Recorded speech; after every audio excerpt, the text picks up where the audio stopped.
But it is crazy that like pretty much all of the best games that have come out in the last year have all been made by smaller teams. Yeah, well.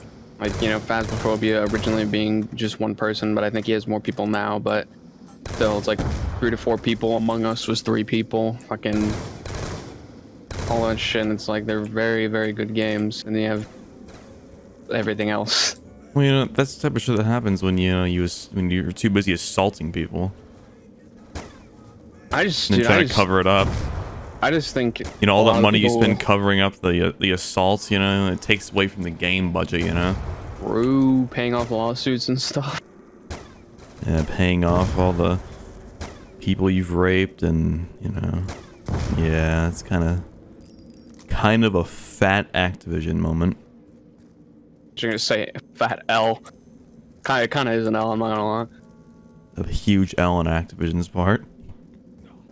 They've always been kind of known for being greedy. They were never as bad as old EA, but then it's like you look at Bobby Kotick and you're like, that guy's probably been to Epstein's Island. There's no proof of it, but you just look at him and you're like, he probably has been. Yeah. He's gonna sue you now though for defamation. Okay, like anyone's gonna, like if it's ever in a video, like anyone's gonna watch it. Nah, Bobby Kotick watches your videos. He's actually an avid Bruno subscriber. He's a big fan. Alright, shout my YouTube channel on the official Activision Twitter, then I'll take it down. They agreed. They said you can get your own icon operator skin in the game. Oh yeah, did I get all the money for it though? It makes? No. Exactly, I probably get like 10%. No, they're gonna charge you for your likeness. Because like, you have all these indie teams which are much younger people and much more inexperienced people, but they're actually delivering with better games and more innovation than anything else is. Well, let's say like, they look at the community, they figure out what's going on, what they like, and then you just got the old boomers that are like, oh, let's do the same thing for the 35th year in a row. Yeah, companies always just kind of figure out what works, and so they just never stopped doing what worked. And the keyword is worked. Because the Call of Duty formula, specifically the yearly, it just doesn't work anymore, man. But they do not care, because it worked at one point, so it'll work forever. But then you just have these, 1 to 5 team people who come up with an idea, and they try to innovate, and they do it successfully. Like Phasmophobia is not the first ghost hunting game, but it's like, I don't know, it is the best one in my opinion.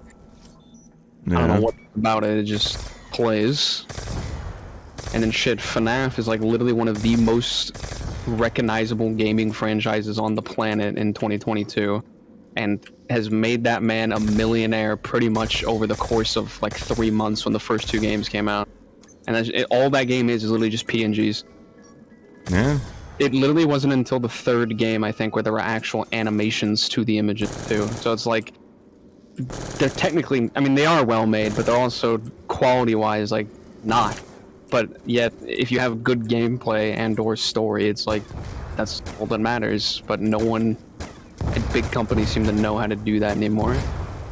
Nah, dude. Brain power's gone.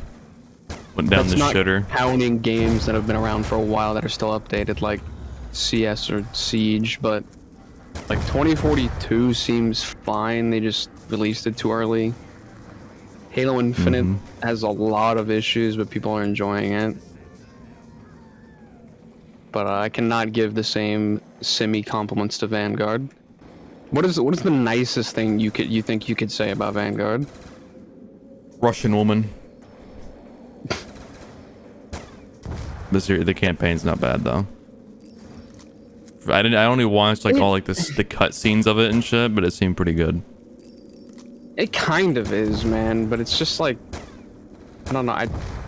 It's really generic. I don't know. I didn't think it wasn't horrible though. It wasn't the worst. Honestly, I just like the stories behind the characters. Sure.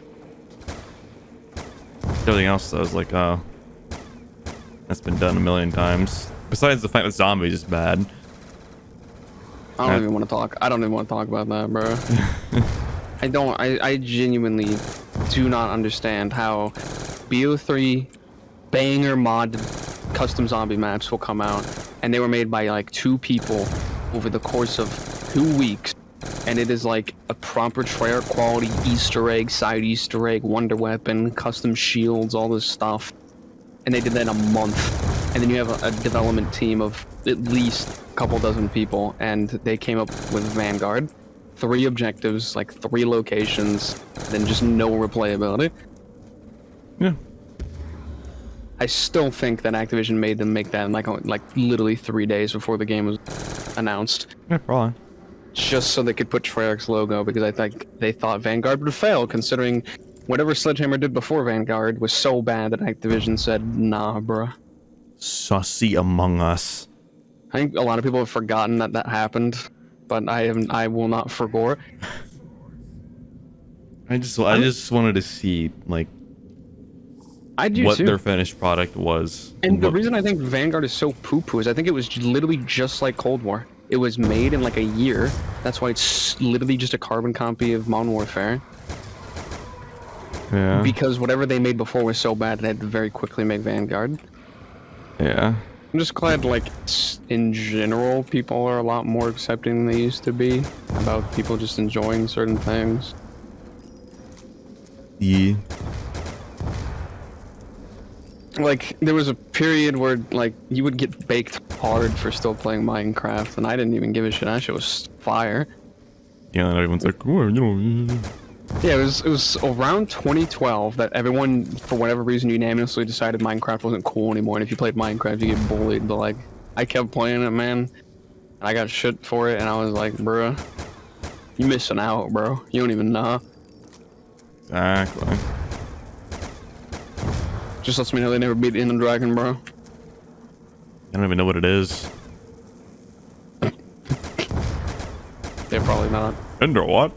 Same thing goes with Five Nights at Freddy's. I find it really funny that, like, around 2016, it became cringe to like it, but then even just last year, not even when Security Breach came out, but just randomly there were just a bunch of FNAF memes.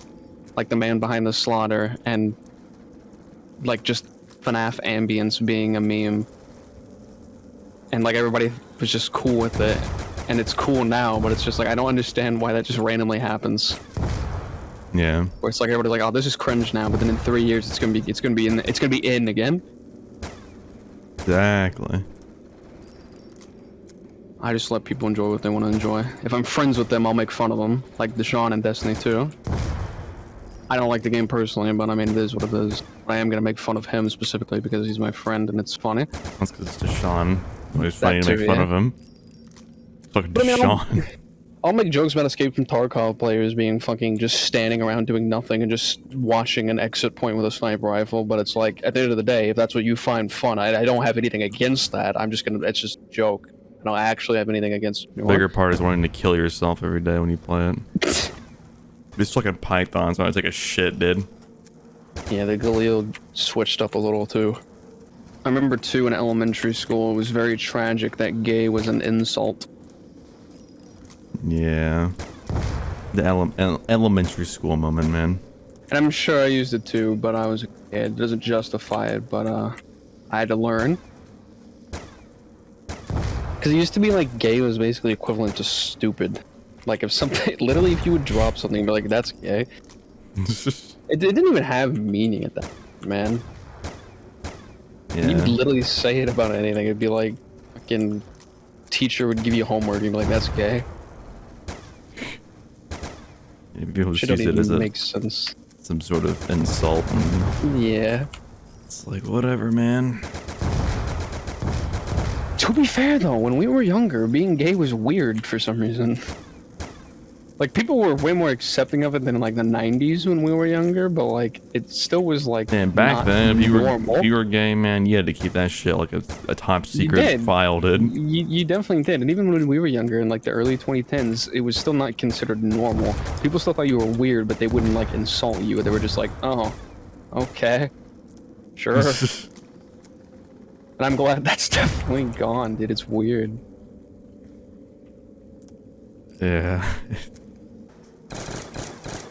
The hammer kind of shit.